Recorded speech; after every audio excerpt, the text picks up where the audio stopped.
설 명절 연휴가 시작되었습니다. 설 명절 연휴가 시작되었기 때문에 고향에 가시는 분들, 여행 가시는 분들도 계시지만 그렇게 하실 수 없는 분들도 많이 계십니다. 쉴 수 있는 분들도 있지만 쉬지 못하는 분들도 많이 계십니다. 퇴근길에 만나는 예수님, 오늘도 퇴근하시는 분들이 있기 때문에 말씀을 준비했습니다. 어찌하든지 이 연휴 기간이 여러분에게 행복한 시간이 되시면 좋겠습니다. 잘 쉬시고요. 맛있는 거 많이 드시고 함께 즐기는 시간 되시면 좋겠습니다. 그렇지만 그러지 못하는 분들도 계시다는 것을 기억하시면서 주변을 좀 둘러보시고 누군가에게 밥 한 끼, 커피 한 잔 대접하실 수 있는 여유도 여러분이 가지시면 참 좋겠습니다. 오늘 말씀의 제목은 당당한 삶을 요구하시는 예수님입니다. 마태복음 5장 38절에서 42절 말씀 200주년 신약성서의 번역으로 읽겠습니다. 눈에는 눈으로, 이에는 이로 하고 말씀하신 것을 여러분은 들었습니다. 그러나 나는 여러분에게 말합니다. 악한 사람에게는 맞서지 마시오. 오히려 누가 당신의 오른편 뺨을 때리거든 그에게 다른 편 뺨마저 돌려대시오. 당신을 재판에 걸어 당신의 속옷을 가지려는 사람에게는 겉옷마저 내주시오. 누가 당신에게 1000걸음을 가자고 강요하거든 그와 함께 2000걸음을 가시오. 당신에게 청하는 사람에게 주고 당신에게 꾸려는 사람을 물리치지 마시오. 지금의 시각으로 보면 예수님의 말씀은 참으로 이해하기가 힘듭니다. 오늘 우리 사회에 적용하기도 어렵습니다. 단순하지 않다는 말입니다. 예수님 당시의 법은 당한 만큼 돌려주는 것이었습니다. 그것이 구약의 가르침이었습니다. 이에는 이로, 눈에는 눈으로 갚아주는 것이 구약의 가르침이고 당시의 법이었지만 만약에 내가 힘이 없는 약자라면 을의 위치에 있는 사람이라면 내가 당한 일을 똑같이 갚아주는 일은 어렵습니다. 만약에 누군가가 나의 눈을 건드렸는데 그가 부자라면 권력자라면 내 위에 있는 갑의 위치에 있는 사람이라면 나는 더 큰 화를 자초하게 됩니다. 그래서 예수님이 말씀하셨습니다. 악한 사람에게 맞서지 마십시오. 악한 사람이 누구입니까? 부와 권력이 있다고 힘없고 가난한 사람들을 무시하고 함부로 대하는 사람들을 말합니다. 예수님 시대에도 돈과 권력이 좀 있다고 너 내가 누군 줄 알아? 억울하면 출세해. 이런 말을 하면서 약자들을, 가난한 사람들을 무시하는 사람들이 있었습니다. 지금도 많이 있습니다. 그런데 그들에게 힘 있고 돈 있고 권력 있는 사람들에게 억울한 일 당했다고 내가 똑같이 갚아줄 수 있겠습니까? 만약에 똑같이 갚아준다면 나에게 문제가 생깁니다. 당했다고 그대로 갚아줄 수 없는 것이 약자와 을의 입장입니다. 예수님 당시에도 그랬고 지금도 그렇습니다. 그렇다면 어떻게 해야 하겠습니까? 예수님은 말씀하셨습니다. 오른편 뺨을 맞으면 다른 편 뺨도 내미십시오. 예수님 당시에 거의 모든 사람들은 오른쪽 손을 썼습니다. 왜냐하면 왼손을 쓰는 일은 수치스러운 일이었기 때문에 그렇습니다. 그래서 오른쪽 손을 이용해서 누군가의 뺨을 때리면 왼쪽 뺨을 때릴 수밖에 없습니다. 만약에 왼손이 아닌 오른쪽 손으로 오른쪽 뺨을 때리려면 반드시 손등을 사용해야만 합니다. 손등을 이용해서 오른쪽 뺨을 치는 행위는 당시에 힘있고 권력 있는 사람들, 갑의 위치에 있는 사람들이 힘없는 사람들에게 모욕과 수치를 주는 행위였습니다. 주인이 노예에게 하는 행위였습니다. 힘 있는 남편이 힘없는 아내에게 하는 행위였습니다. 부모가 자녀에게 하는 행위였습니다.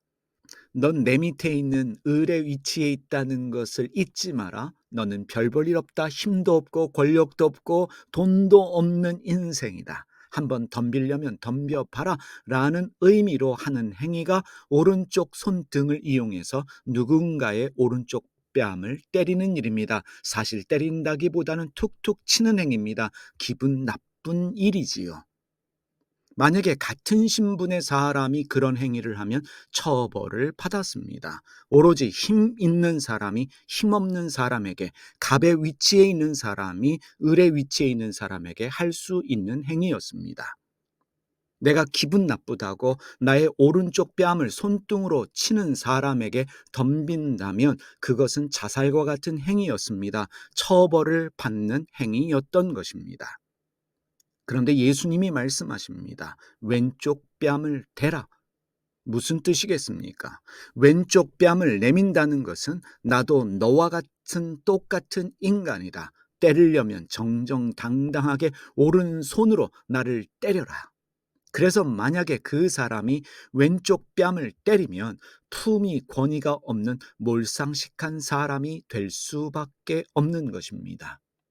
예수님의 이런 말씀은 무슨 뜻이겠습니까? 돈 없다고 힘없다고 기죽지 마십시오. 자존심 상해하지 마십시오. 오히려 당당하시기를 바랍니다. 저 힘 있는 사람, 돈 있는 사람도 인간이지만 당신도 똑같은 인간임을 기억하시면서 당당하십시오. 그것이 당신의 자존심을 지키는 방법입니다. 그것이 악한 자와 싸워 이기는 방법입니다. 두 번째로 예수님이 이렇게 말씀하셨습니다. 누군가가 재판을 걸어서 당신의 속옷을 가지려고 하거든 겉옷마저 주십시오. 예수님 당시에 가난한 사람들은 부자에게 돈을 빌리기 위해서 겉옷을 맡겼습니다. 하지만 구약 성서는 이렇게 말합니다. 맡은 겉옷을 해가 지기 전에 돌려주라. 이것이 성경의 가르침이었습니다. 왜냐하면 그 겉옷은 밤에 덮고 자는 담요, 이불이기 때문에 그렇습니다. 속옷은 우리가 일반적으로 이해하는 그 속옷이 아니라 일할 때 입는 일상복을 말합니다. 속옷이 있어야 낮에 일할 수 있습니다. 겉옷은 밤에 덮고 자는 이불입니다. 담요입니다. 당시에 가난한 사람들은 옷이 없습니다. 무엇을 입을까 고민할 수 있는 사람들이 아닙니다. 입을 수 있는 옷이 속옷, 겉옷 이것밖에 없습니다. 일상적인 속옷과 저녁에 입고자 하는 겉옷이 전부였습니다. 생각해 보십시오. 속옷을 빼앗기면 겉옷만 입고 다녀야 합니다. 일하는데도 불편합니다. 상당히 수치스럽고 모욕적인 일입니다. 그런데 예수님 말씀하십니다. 겉옷마저 주십시오. 겉옷마저 준다면 속옷과 겉옷이 없기 때문에 발가벗고 다녀야 합니다. 이런 태도를 가지라는 것입니다. 돈이 없어서 돈을 빌려야 하고 돈 빌렸는데 돈을 갚지 못해서 겉옷을 빼앗깁니다. 이런 모욕을 당하느니 속옷마저 주고 차라리 발가벗고 다니는 당당함을 가지십시오. 예수님의 가르침입니다. 자신의 힘과 권력을 이용해서 나의 속옷을 빼앗아 감으로 나에게 수치를 주고자 하는 그 사람에게, 힘 있는 권력자에게 겉옷을 벗어 줌으로 말미암아 당당함을 선언하라는 것입니다. 여러분, 예수님 당시에 남을 벌거벗기는 일은 금기였습니다. 왜냐하면 남을 벌거벗기면 그 수치가 발가벗은 사람이 아니라 발가벗기는 사람에게 돌아간다는 것이 당시 율법의 가르침이었기 때문입니다. 당신의 속옷을 빼앗아가는 그 사람에게 겉옷마저 주십시오. 비굴해지지 말고 당당함으로 맞서라는 것입니다. 돈은 없지만 돈을 갚지 못해서 속옷, 일상복을 빼앗기고 있지만 자존심 상해하지 말고 당당함으로 맞서라는 것입니다. 마음의 태도, 자세가 중요하다. 예수님의 말씀입니다. 예수님 또 이렇게 말씀하셨습니다. 누가 당신에게 1000걸음을 가자고 강요하거든 그와 함께 2000걸음을 가시오. 예수님 당시에 로마의 지배를 받고 있었던 유대 서민들은 로마 군인들이 요구하면 언제든지 그들의 군장을 자신이 짊어지고 오리 1000걸음을 가야만 했습니다. 하지만 그 이상을 요구할 수 없었던 것이 로마의 법이었습니다.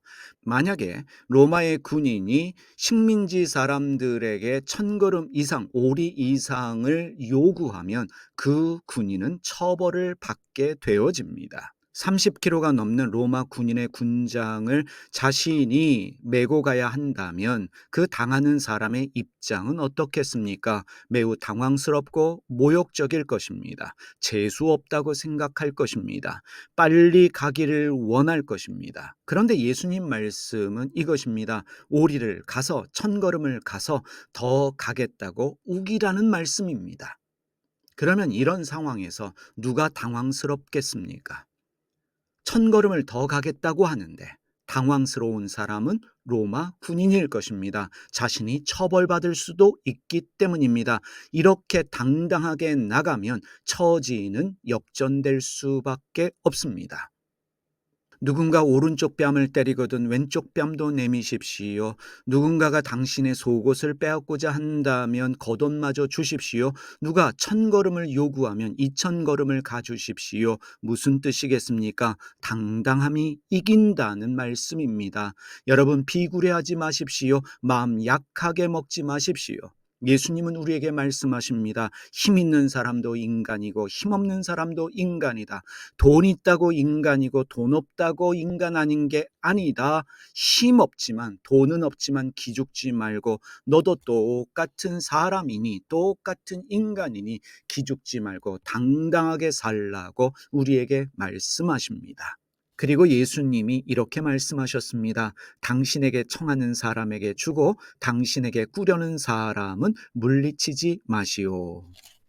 악한 사람들과 똑같은 사람 되지 말고 마음 따뜻한 사람이 되라는 것입니다. 당신들을 무시하고 당신들을 수치스럽게 하는 악한 사람들, 돈 있고 힘 있는 그러한 사람들과 똑같은 사람들이 되지 말고 마음 따뜻한 사람이 되십시오.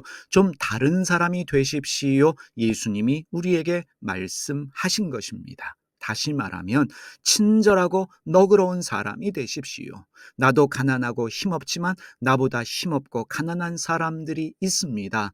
그들이 당신에게 청하면 주십시오.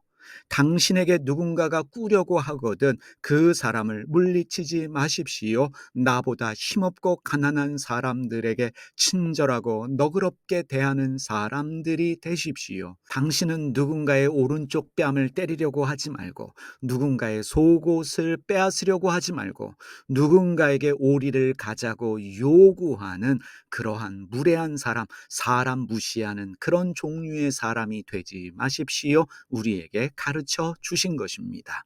어찌하든지 여러분 당당하게 사시면서 친절하고 너그럽게 사시는 예수님의 사람들 되시기를 바랍니다. 기도하겠습니다. 하나님, 예수님의 말씀에 따라 돈 없다고 힘 없다고 기죽지 않게 하시고 당당하게 사는 저희가 되게 하여 주시옵소서. 무엇보다도 힘없고 약한 사람들을 무시하는 자가 아니라 그들에게 주고 나눌 수 있는 사람 되게 하여 주시고 모든 사람을 존중하면서 친절하고 너그럽고 바르게 사는 사람들 다 되게 하여 주시옵소서. 비굴한 사람 되지 않게 하여 주시옵소서. 예수님의 이름으로 기도드립니다. 아멘. 하늘에 계신 우리 아버지가 어떤 분인지를 저희에게 보여주시옵소서. 세상을 바로잡아 주시고 아버지의 뜻이 하늘에서와 같이 땅에서도 이루어지게 하소서.